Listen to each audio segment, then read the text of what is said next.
Hello and welcome. My guest today qualified as a chartered accountant and went to work for the Big Four.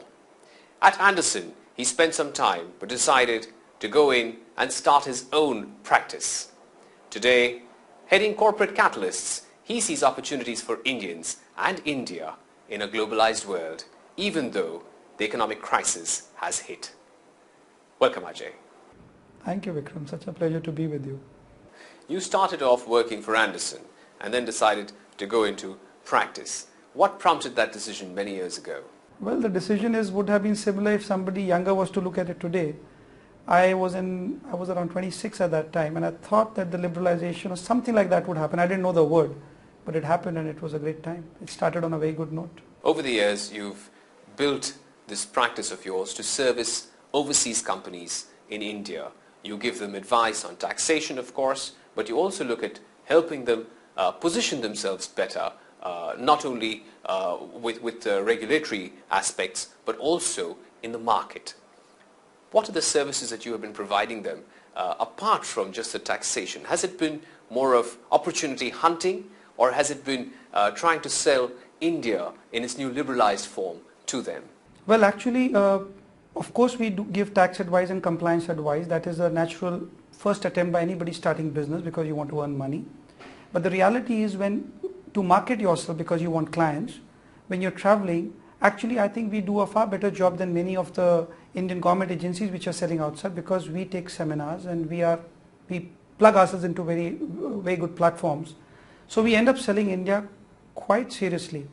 It does bring out the patriot in you, of course. The second part is about what other things we do. We really talk about opportunities in India. So we don't just sell compliance, we just don't market India, but we actually zero down on areas or locations where there are opportunities in India. I mean, Chennai is an outcome of me or consultants like me and many others who have identified there's a base and there's a possibility out there. So it's a contribution by the government, by the consultant. I think it works. And how easy has it been to sell India in recent times? Because India has been said to be the flavor of the month or the flavor of the year, at least until the crisis hit. Correct. And post the crisis, India is still seen as one of the markets where there is growth potential. So has it been relatively easy to try and tell foreign companies to set up base in India? Well, being a BRIC, let's say the famous Goldman Sachs report, BRIC report, which talks about India as great opportunity. Rightly said, it is an opportunity, but selling it is not that simple, because the catch is that when you talk about BRIC and then you talk about China and India, it's inevitable China is talked about alongside India. And the speed at which things happen there is normally compared to India.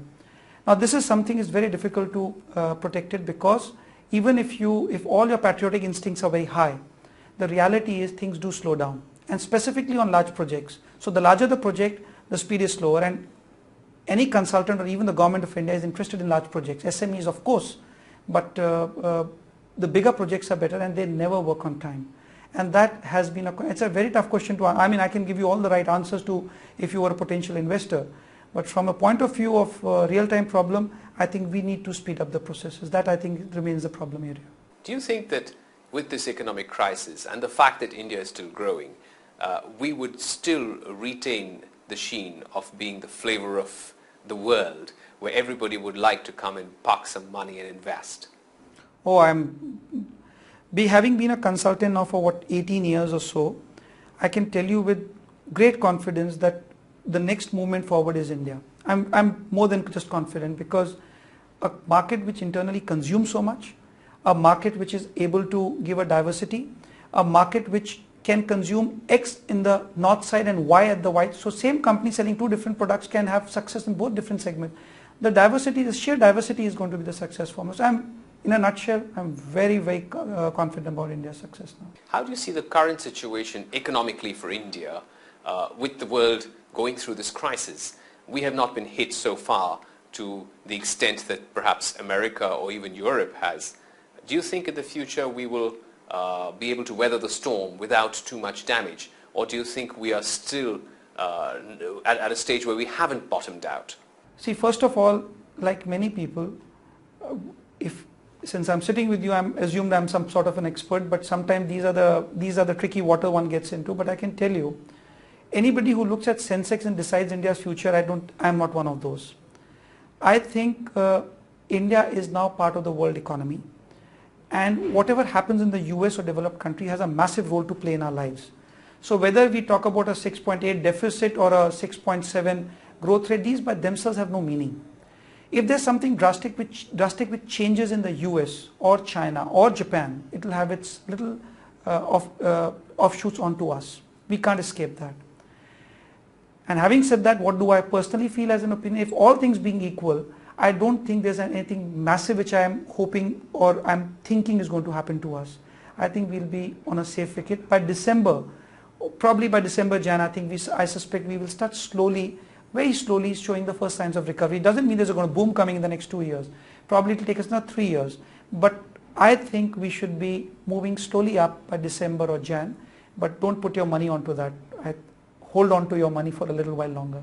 The first signs of recovery will be, in your opinion, the property prices moving up or banks giving out more money. What would be the indicators to look out for? I think the indicators to look out for most would be that what does the foreign world look upon us as. So if FDI moves in and there is a quick stream of SMEs, I'm not going to be talking about infrastructure project because infrastructure government is pushing, and anybody who is wise enough would put their money into infrastructure projects now. There's no need to wait till December.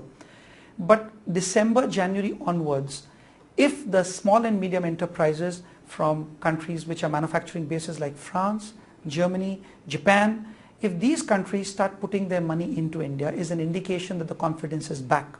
And that, in my opinion, is the best indicator because Sensex, property, these can be very speculative. Do you see trends from these countries, let's say France or Germany and Japan, towards that goal where people have started looking at India with more interest? We've of course had the Prime Minister visit France, and there has been a lot of interest there. So do you see perhaps trends building up? Yes. You know, I was looking at these numbers of foreign direct investments in the last year. Of course, we have a cumulative figure and then we have the last year's figures. I was pleasantly surprised that Germany has moved up a few notches. It's virtually double compared to the year before on foreign direct investment. Japan, Japan remains my favorite because one of my largest clients are from Japan.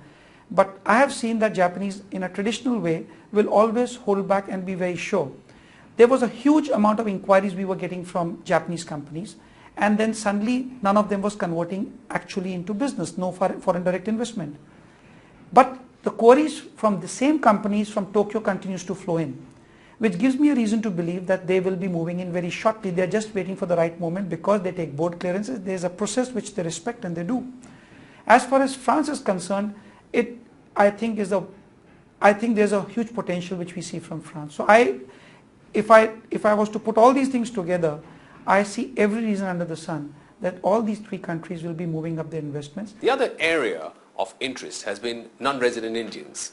NRIs in the past have been investing in India. They have been